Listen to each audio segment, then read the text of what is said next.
Okay, so I suppose the first thing is just to acknowledge that yes, we're living in very uncertain time. There are still graduate opportunities out there. Recruitment has begun already. Some of the big multinationals have started recruiting. Other recruiters will be recruiting throughout the year, but you need to be ready. So for the next 15, 20 minutes, I'm going to kind of give you some advice on how to be ready. So basically, first of all, you need to keep yourself informed. Obviously, keep an eye on the news, social media sites of organisations that you're interested in, career websites that are relevant to you, professional organisations that you may not be aware of that you can join. You also need to keep yourself updated as well. Are you a member? Are you following companies that you're interested in on LinkedIn? A really important part of job searching, because if you're looking for a job, it can take up a lot of time. Making an application or an online application, it is hard work, it's time consuming. I know you're all really busy at the moment with it's halfway through the semester, some of you may have midterm exams, but you need to know, you need to do your research, you need to know what skills you have, and you need to think about the specific employer that you're applying to. What are they looking for, and do you have the skills that they require? And if so, how can you present that? Get help and advice when you need it. Again, because we're in uncertain times, very challenging times, use the career service.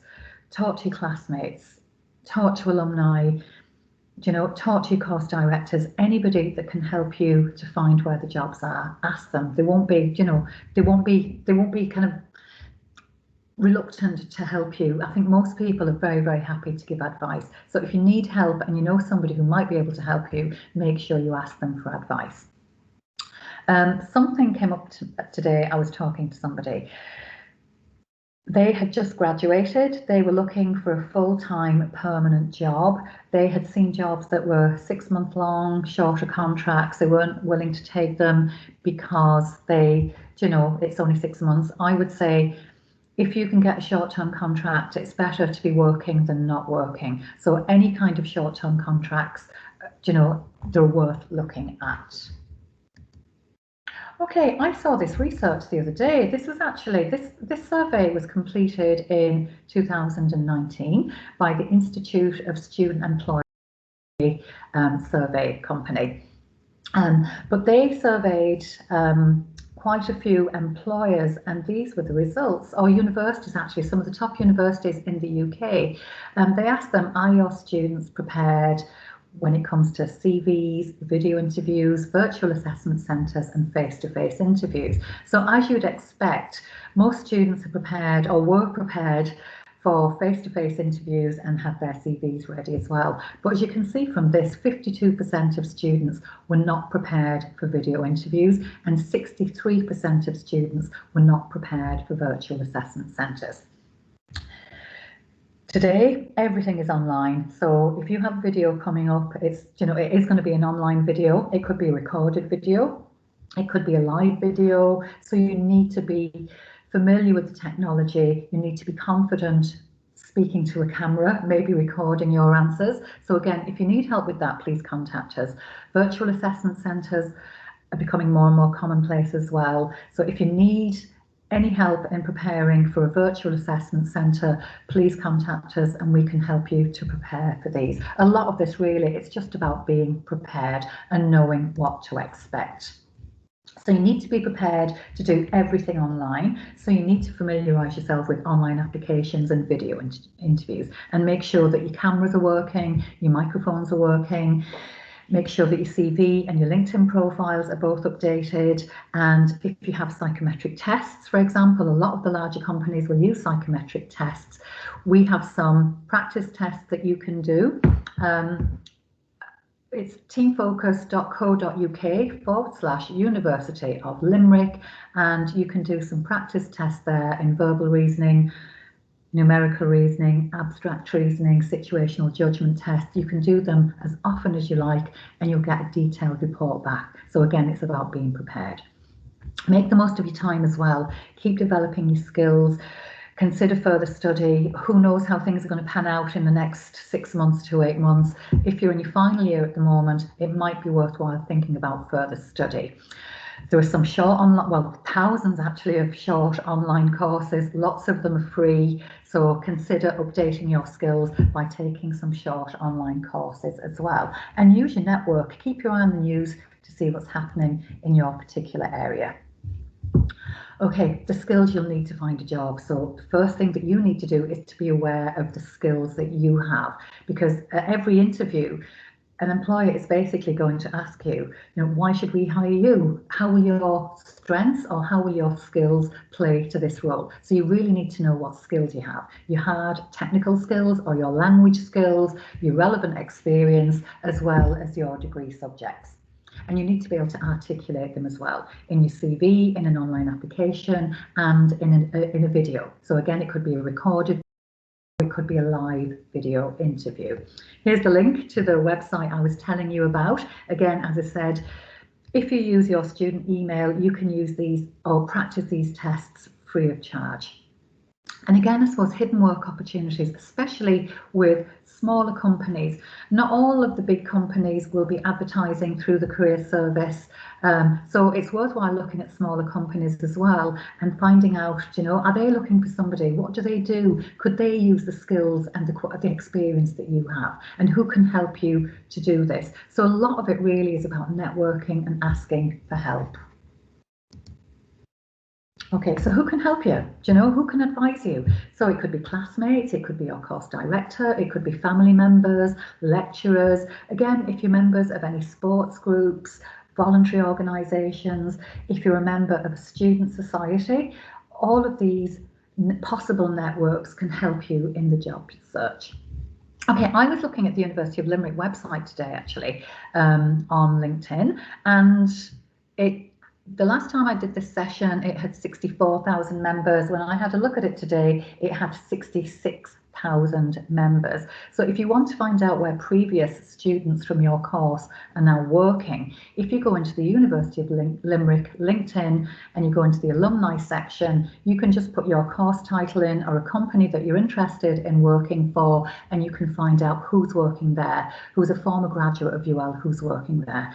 And because LinkedIn is a professional organisation or professional networking organisation, it's a good opportunity to reach out to people. It's also a good opportunity for you to find out where people are working, and it may throw up some ideas or companies that you hadn't thought about before. The UL Alumni Association, they offer free membership to all UL graduates as well. So have a look at that. I'm actually going to save this presentation as a PDF after this, and I'm going to send it to you all. So you don't need to take any notes for the moment. Okay, so specialist websites. I do a lot of work with psychology students, and the Psychological Society of Ireland, they're the professional organisation for psychologists and psychology students, and it's amazing how many students aren't aware of their professional organisations. So if you're studying a subject like business, design, psychology, publishing, maybe you can also join as a student member of a professional organisation. It's a great place to network, and they may also be advertising jobs as well. What about your online presence? Again, I suppose because everything is online now, the first thing any potential employer is going to do is check you out online. So they may find your Facebook page. It may not be your LinkedIn page that they find first of all. So make sure your online presence is private and that it's professional. So you could even do a search for yourself online and see what comes up. So make sure your privacy settings are tight. Think about what you're going to share before you share it. And even basic things like your email address, is it professional? Think about photographs of you as well. Okay, so you need to make sure that your online presence, when you're looking for a job, it looks good, it looks professional, and there's nothing there that can harm you professionally. Okay, some really interesting things when it comes to postgraduate study. So first of all, if you're thinking about postgrad study, if you have a look at the Graduate Professional Studies School, you'll see all the courses available in UL. Closing dates vary. So, some of them could be early, some of them will take rolling applications. So if you're in your final year and thinking about postgraduate study, not only in UL, but in any college, you need to check individual closing date. I'm not sure if any of you have heard of Springboard courses. They're absolutely fantastic because they've been running for a few years now, and particularly during COVID-19, the government has put a huge amount of money and funding into colleges to run Springboard programs. They're either fully funded or partially funded, and they're in areas like, I've just made a note here actually. Hang on, let me have a look at this. Oh yeah, okay, so I was looking at Springboard courses earlier. So they have everything from level 6 courses to level 9 courses. As I said, they're either fully funded or heavily subsidised. So if you have to pay for a Springboard course, it may just cost you 10% of the full cost. So they have everything from data analytics, aviation finance, digital marketing, 3D animation. In UL, for example, I know we have a multilingual software development translation technology, software localization translation course. They also have courses in leadership, management, cybersecurity, graduate certificates in EU law, public policy. So again, I know money's tight for a lot of people. So next year, when you're about to graduate, if things are still looking tough and you're looking to do further, I would absolutely have a look at Springboard as well. If you're looking at courses in other areas of the country, have a look at Post or Grad Ireland. If you are currently on a grant and you think you may be eligible for a grant for your postgrad course, have a look at the SUSI website. I'm not sure what's going to happen at the moment with the UK and Brexit, but if you are thinking about postgraduate study in the UK and further afield, have a look at the Prospects website. It's prospects.ac.uk. They have a list of all the postgrad courses in the UK, and you can also look at postgrad courses abroad as well. Okay, actually. Okay. What I really wanted to talk to you today about were free online courses, and I know again that a lot of you are probably really busy at the moment, but there are lots and lots of free courses out there, and again some of them have some very, very good skills that you can learn, and a lot of them are free. Learning is pretty good. Not all of the courses there are free, lots of them are. Digital Defined is quite good as well. Lots of digital marketing courses, Alison and Coursera. Hundreds and hundreds of very short, you know, could be 4 weeks, 6 weeks. Again, courses and certificates that will just increase your skills. Some of the further education and training courses as well are free. There's one at the moment, it's called Remote Work Ready. It's a 14-week fully funded course that prepares you for the world of remote working. So I would really recommend that. I'll send you a link to that as well, actually, at the end. So as well as kind of full-time 1 to 2 year postgraduate courses, have a look at some of the short online courses that are free and that will enhance your skills as well. I suppose things to avoid. One of the most important things is not knowing what skills you have. So again, it's a wasted opportunity if you get invited to an interview or you're submitting a CV for a job and you're not really aware of the skills that you have. So you really need to be clear about the skills that you have to offer. Use the career service. Again, that's what we're there for. We have a team of 5 or 6, and we're always happy to help you, whether it's through an online workshop, whether it's a one-to-one appointment, whether it's a CV review. If you just want to discuss your career options, please contact us. Not personalising your application. So for every job that you're applying for, if you look at their application forms, their online applications, all of them will either say, why did you apply to us? Or if they ask you to send a CV and a cover letter as well, usually the cover letter is a chance for you to say exactly why you're applying to that particular company. So you need to personalise your application. Poor presentation and communication skills. So again, that's just practice really. Again, with kind of COVID, it's all online. So you need to make sure and presenting to a camera, that your technology is working and that you're feeling good about presenting yourself online. Again, it's not just the big companies that you should be looking at. The big companies have so many people applying to them, so they really have, you know, they can pick who they like. Have a look at the smaller companies as well. And that's, you know, you could also kind of think about approaching them yourself. Okay, so where to find jobs? Okay, the Career Service, if you have a look at the Careers Connect website, we're advertising jobs literally every half hour.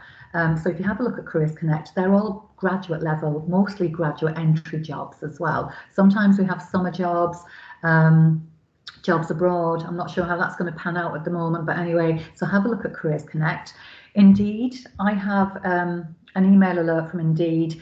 I do a lot of work, as I said, with psychology students, so I spend a lot of time getting email alerts from Indeed for part-time jobs, for marketing jobs, and for psychology jobs. So even if you can sign up to kind of email alerts from job websites, it'll keep you up to date with what's happening out there.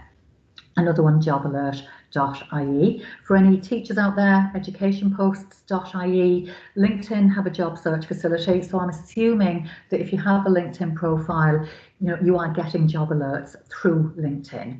ActiveLink, for anybody who's interested in the not-for-profit or community sector, they have a really great vacancy section for jobs all over the country, paid jobs. And again, IT jobs, Tech Life Ireland and careersnews.ie.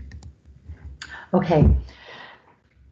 I'm not sure if you've heard of Grow Remote, and because we're all studying from home at the moment and working from home at the moment, the likelihood is that remote working is going to be with us for the near future anyway.